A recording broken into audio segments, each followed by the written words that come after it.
morning everyone. Myself Dr. Kanchan from the department. Today I am going to speak upon chest X-ray basic.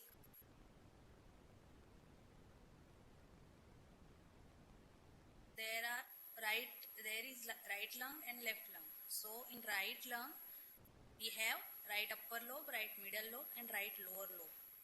And in left one, left upper lobe consists of lingula and then left lower lobe. So right upper lobe, this one is frontal and this one is right.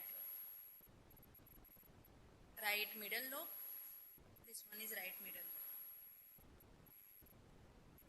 This one is right lower lobe, right lower lobe. On left side, left upper lobe, this one on lateral. And what are the common views we usually do in Department of Radiology for X-ray chest? These are EA view, that is posterior-anterior view. Second one is antero-posterior view. Third one is lateral and then lateral decubitus. Usually we do PA view for OPD patients and patient who can stand or sit. And AP views, usually we take the AP view in the ICU setup. Lateral views are taken to determine the lesion in which segment it lies. And decubitus view, usually we take to rule out pleural effusion in case of there is minimal to mild. So this is normal chest X-ray frontal. In both chest X-ray, we can see this one is more black. So this one is overexposed film. So first of all, coming to the exposure, if first 3 to 4 thoracic vertebrae are seen, the exposure is good. If more than 4 are seen, it is suggestive of overexposed film. See this one. Only first 3 to 4 are seen. In this we can see the entire spine. So this one is overexposed film. So these are the few common things which we should take in our mind.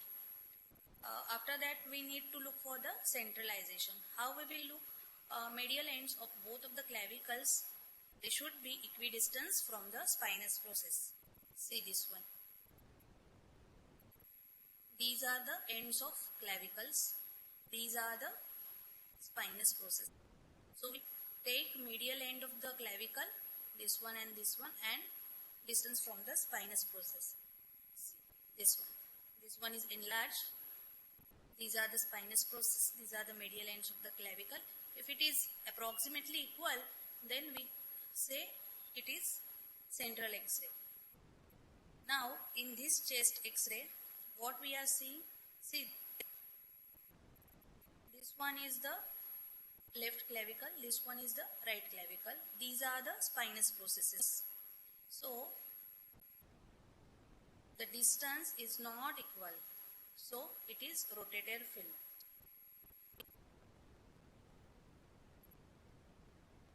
Why we need to see for the rotation?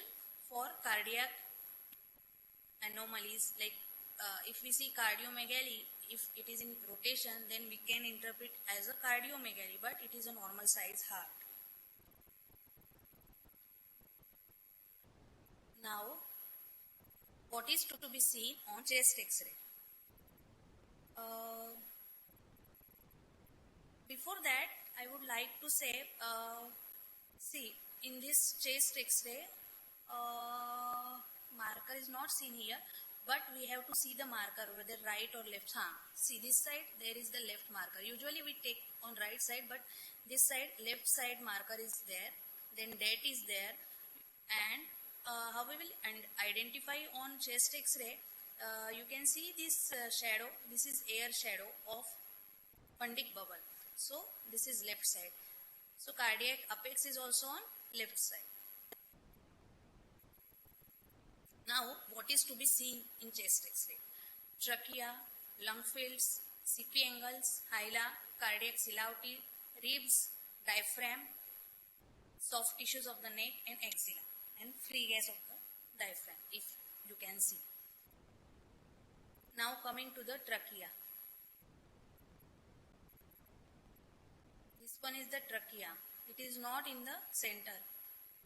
This is the opaque hemithorax. Trachea is pulled towards the side of the opaque hemithorax. So, whether it is centrally placed or displaced to one side is the main thing. Then trachea bifurcates and we find that carinal angle. It is usually around 60 to 90 degrees. If it is widened, then you need to consider some pathology like left atrial enlargement, subcarinal lymph nodes. Now, as we know, left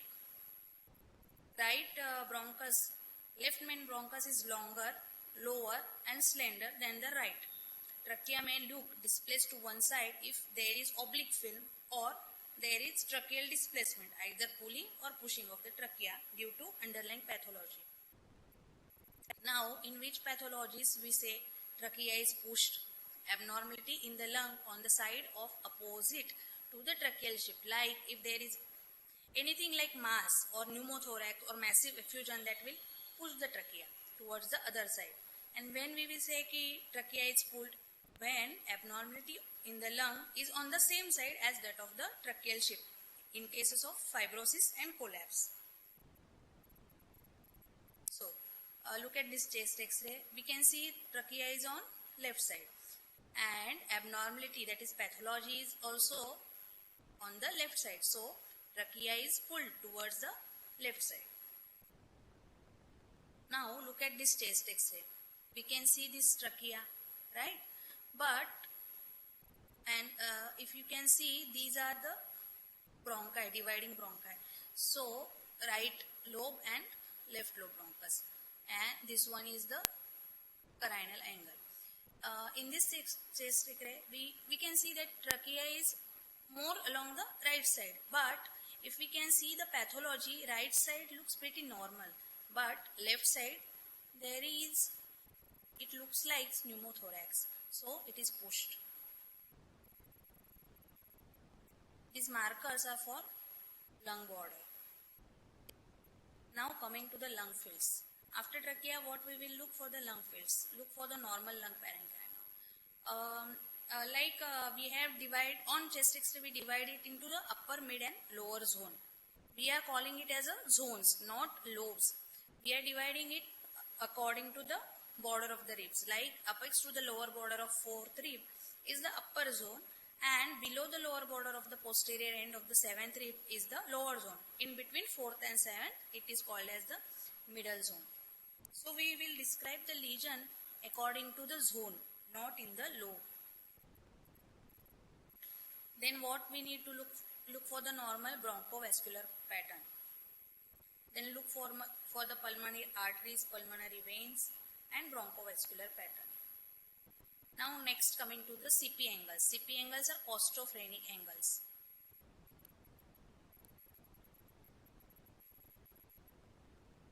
This is normal chest x-ray.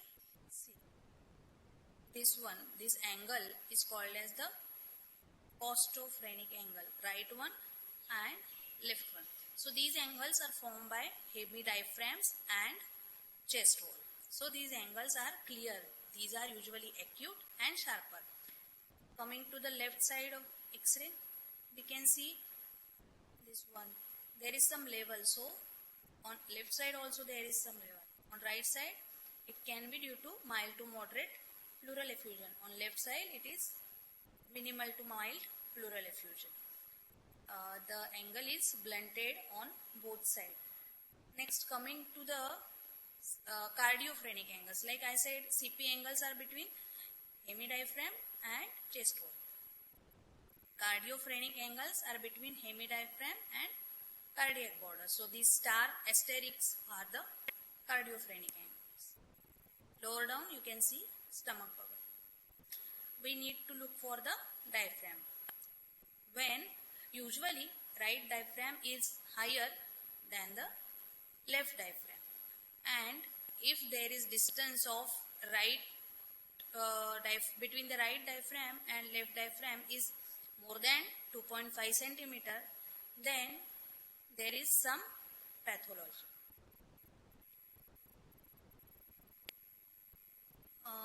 These are bronchovascular markings.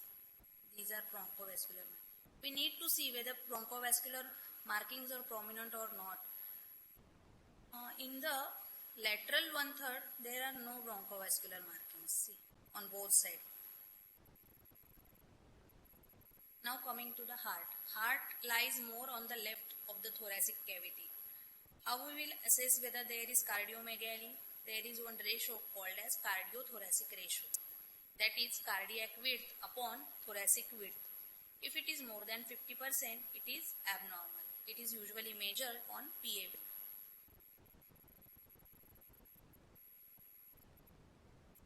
This is the chest X-ray. This one is again, see, cardiothoracic ratio. This is cardiac transverse diameter. From this one, we need to put these lines, and thoracic ratio from inner to inner, thoracic wall. So it is normally less than 50%. If it is more, then we call it as a cardiomegaly. We need to fix it approximately, not very much point wise.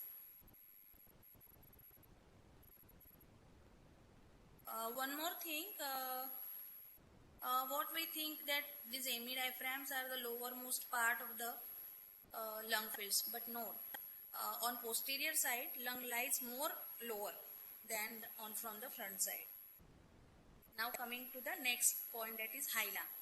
We have right hila and left hila. As I said, right diaphragm is up than left diaphragm, but left hila is superior than the higher than the right side.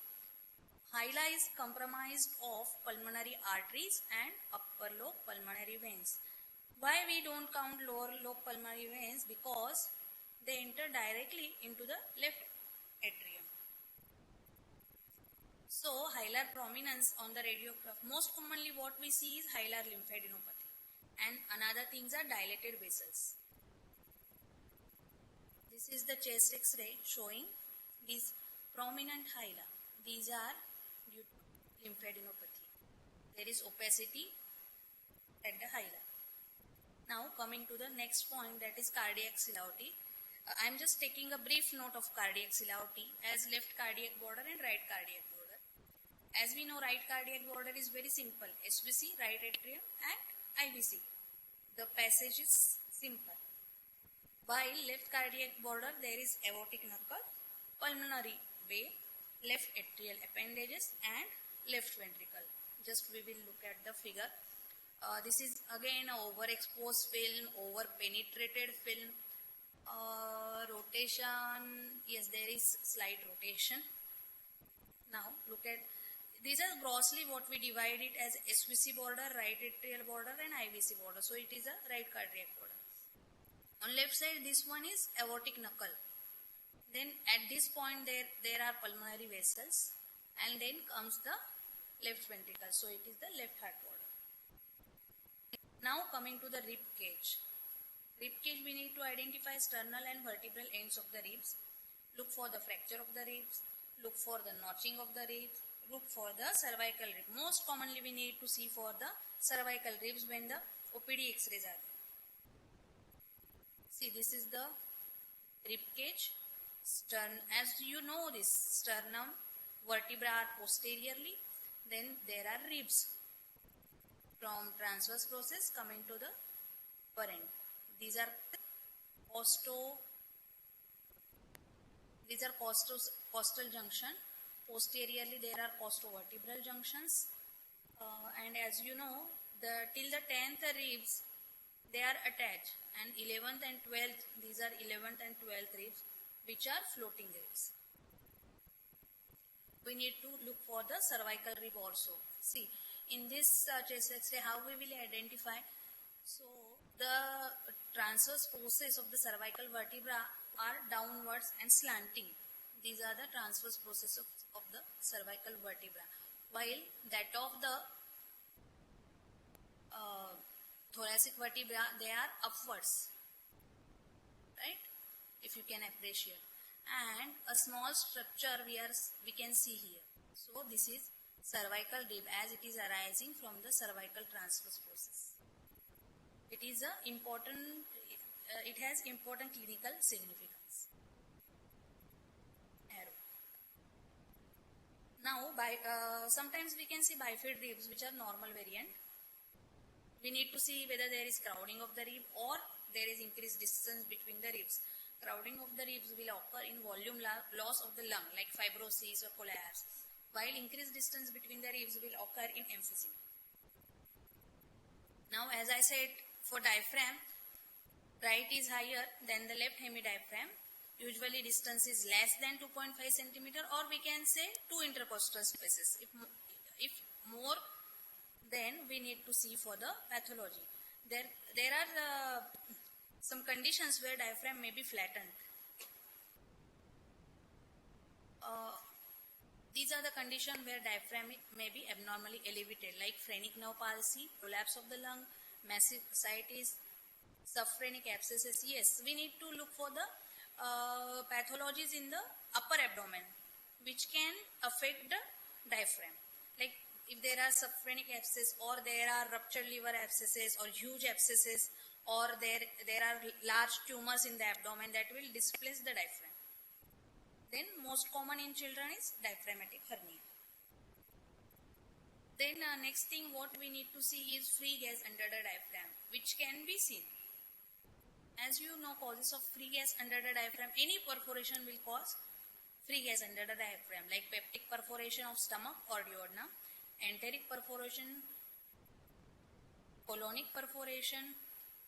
Then after procedures you can see sometimes air. Then we need to ask for history. Then what is Chilaiditi syndrome? Chilaiditi syndrome, this is colonic interposition between the diaphragm and liver or stomach. See, this one is right diaphragm, this one is left diaphragm. Right diaphragm is up, then left diaphragm, and there is some air, so this is free gas under the diaphragm. Now look at this one. This dome is elevated, right hemidiaphragm, and this one is left. Can you see this? This is colon. So this is colonic interposition between the diaphragm and liver. So this is known as Chilaiditi syndrome. Now after all these main things, we need to look for the soft tissues. Look for the calcified lymphadenopathy, look for the subcutaneous edema, the subcutaneous emphysema, and also for the pectoral muscles. Like in MRM patient, we cannot see the pectoral muscle shadow. Now coming to the pathology. This one was normal. Now coming to the pathologies of RS, which can be seen or detected on chest X-ray, like consolidation, collapse, effusion, DDs of opaque hemithorax, mass, solitary pulmonary nodule, pneumothorax, hydropneumothorax, TB, and emphysema. I am covering these only. So coming to the consolidation, as you know, consolidation is nothing but inhomogeneous radio opacity. Why it is called inhomogeneous? Because it contains air bronchogram within it. The main difference between consolidation and collapse is air bronchogram. In consolidation, borders may be sharply defined if the consolidation is confined to the lobar or segmental boundaries. Presence of air bronchogram suggests that the lesion is intraparenchymal. The bronchus supplying that lobe or segment is patent, so we can see the air bronchogram. Look at this chest X-ray, right side and left side. Usually we have those labels. It is not seen in these slides. Can you see this? On right side there is some inhomogeneous radio opacity noted in the right mid and lower zone with some air bronchogram within. So it is consolidation. On left side we can see the prominent bronchovascular markings. Then there is on left side and right side the slight hilar prominence is also noted. Rest appears normal. Again another patient. This one is sharply defined. Again inhomogeneous with air within. So this is consolidation. See this branching pattern. Can you see? Yes, branching pattern. This is consolidation again. This whole left upper lobe, left upper zone, and usually involvement of left upper lobe. Now coming to the collapse. Collapse is nothing but the homogeneous radio opacity. In collapse, there is crowding of the bronchovascular markings, displacement hilar, fissure, diaphragm and mediastinum. Why? Because collapse will pull everything towards its side. There will be compensatory overinflation of the opposite lung. Now, what are the signs of collapse? Displaced septae, loss of aeration, that is no air bronchogram, crowding of vessels, unilateral elevation of hemidiaphragm, deviation of the trachea, shift of the heart, narrowing of the rib cages, compensatory overinflation and hilar displacement. Now these are few x-rays. Can you see this? This is PA view. You can see the radio opacity in right upper lobe. Yes. And on lateral, yes, you can see this one here. So this is collapse of the right upper lobe. This is sharp. This is fissure of right upper lobe. So it is. Next slide is left upper lobe. On this slide, there is some opacity. But we are not sure what is it. So we took the lateral X-ray. On lateral, see how beautiful it is seen. Usually, why we do the lateral chest X-ray? To determine which segment it is involved. Now again, this is the massive collapse with tracheal shift. Then this is right middle lobe collapse. This is fissure. The arrows are showing the fissure, major fissure. Okay. And on lateral chest X-ray, this one is collapse of right middle lobe. Okay. This one is right upper lobe. This one is right lower lobe. This is right lateral chest X-ray. Usually, pathology in which side we detect the pathology on PA view. Usually, we take that lateral view. Coming to the next, pleural effusion. Homogeneous radio opacity, it obliterates the CP angle, it obliterates diaphragm, it may obliterate the costophrenic angle. It has concave upper border. There are no bronchovascular markings present in pleural effusion. Why we need to take decubitus film? As I said, when there is very small quantity, minimal quantity of pleural effusion, then we need to take lateral decubitus film. Again, this is moderate pleural effusion. We cannot see the CP angles. On left side also we cannot see the angles. See, this is clearer view. So moderate effusion on right side, mild effusion on left side. Here again prominent hilar is noted. Now coming to the opaque hemithorax. This one is the opaque hemithorax where we cannot see anything. So we need to give DDs. Like if mediastinum, it depends on shifting of the mediastinum. Like shift to the opposite side, shifting to the same side, or if it is a central. Like opposite side, massive effusion, diaphragmatic hernia, that will shift the mediastinum. And on same side, when it is there, when there is massive collapse of the lung or massive fibrosis is there, or post-pneumonectomy, there may be mediastinum cannot change, will be central in massive consolidation. It may not move, not necessarily massive consolidation, any consolidation.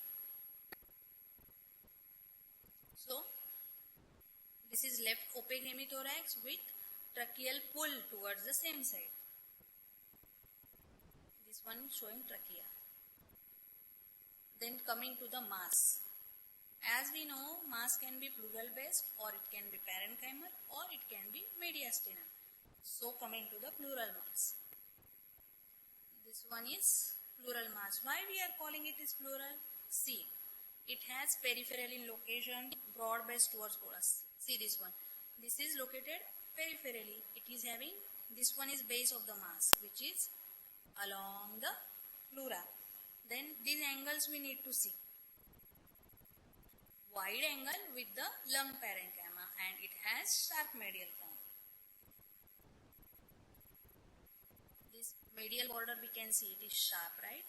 And this angle is widened with the lung parenchyma, or we can say acute angle with this one. Now coming to the the opposite of pleural is mediastinal. Like broad base towards mediastinum, obtuse angle with the mediastinum, sharp lateral border with and there are no bronchovascular markings in both the masses. So look at this. We cannot say what is this. This one is cardiac border and this one is some lesion is there. So what is this lesion? This can be mediastinal mass. Why? Because it has the broad base towards mediastinum. It has having the sharp lateral border, right? And the angle with the mediastinum, this angle is obtuse angle with the mediastinum. Now coming to the intraparenchymal masses. These are surrounding by the lung parenchyma all around. It may contain bronchovascular borders. If there are spiculator border, then we can say that it is favoring malignancy. Now look at this chest X-ray. We can see this mass. Usually what we are seeing that peripheral masses are usually plural, but in this case it is intraparenchymal mass. Faintly we can see the parenchymal line. Now coming to the SPN, that is solitary pulmonary nodule. What are these? SPN means only one nodule you can see in the lung fields. This is solitary pulmonary nodule. If it has spiculated margin and other factors like age, complaints, then we can consider for malignancy. Otherwise, we need to give DD of SPN. What are the DDs? First, I said malignancy. Second, if known case of primary, then can be metastasis. It can be more common in our country is tuberculoma or hematoma. Then followed by hydatiditis or AV malformation, which is rare. See again SPN. This slide is SPN. Then we can see the pulmonary multiple nodules. There are 2 to 3 nodules, so can be pulmonary metastasis. In this, if you can appreciate this, and this, there are multiple nodules.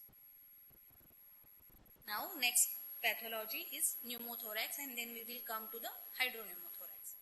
Pneumothorax is nothing but radiolucency from the CP angle.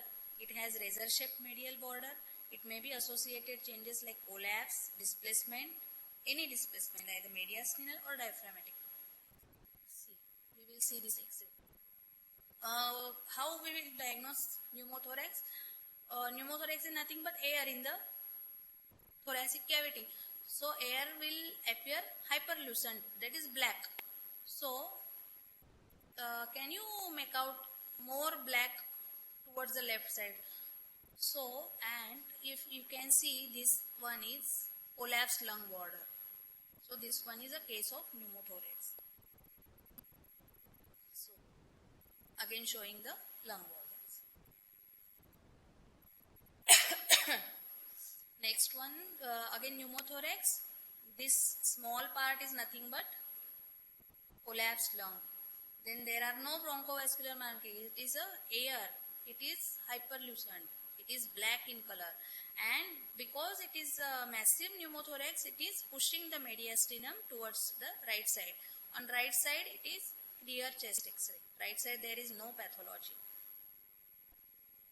Now coming to the hydropneumothorax, like there is air fluid level and again collapsed rope can be seen.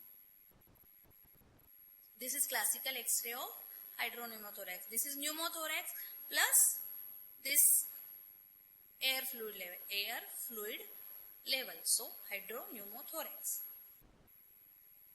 Next pathology is emphysema. Emphysema is hyperlucent. So what is the difference between as I say in pneumothorax also there is hyperlucency, but in emphysema we can see the lung parenchyma, right? In pneumothorax it is completely black. Then in emphysema you need to see for tear-shaped heart. You can see more than 7 visible anterior ends of the rib. Means there is flattening of the rib space. I will explain on X-ray. See, totally black, hyperlucent, but we can see some markings there. So it is not pneumothorax. In pneumothorax, we will not see any bronchovascular pattern or any markings. We cannot see. Here we can see that more ribs are seen.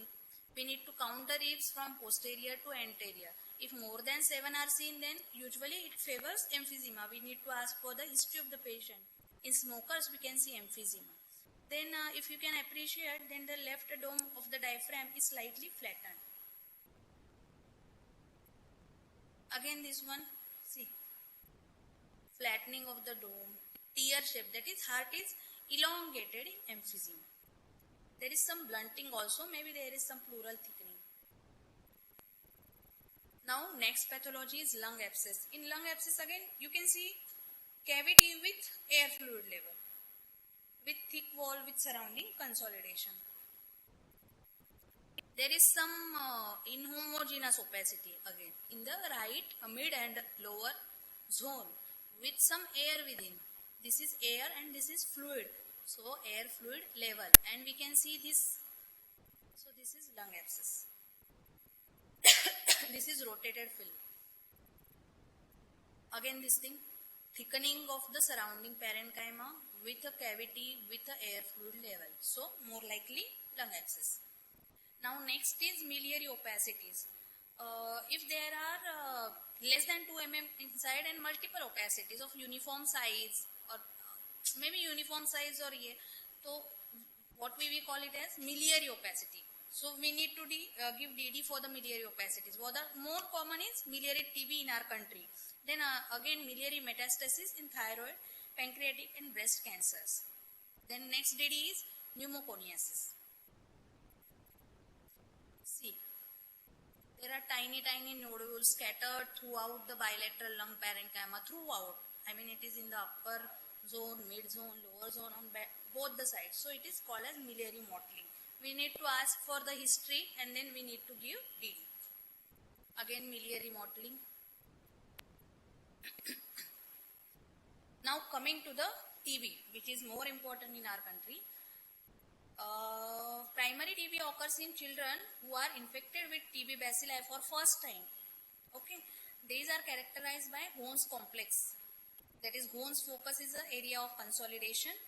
It may have unilateral hilar lymphadenopathy on the same side as that of the consolidation. See, this is the right hilar is prominent. This is hilar lymphadenopathy, and this one is the area of consolidation.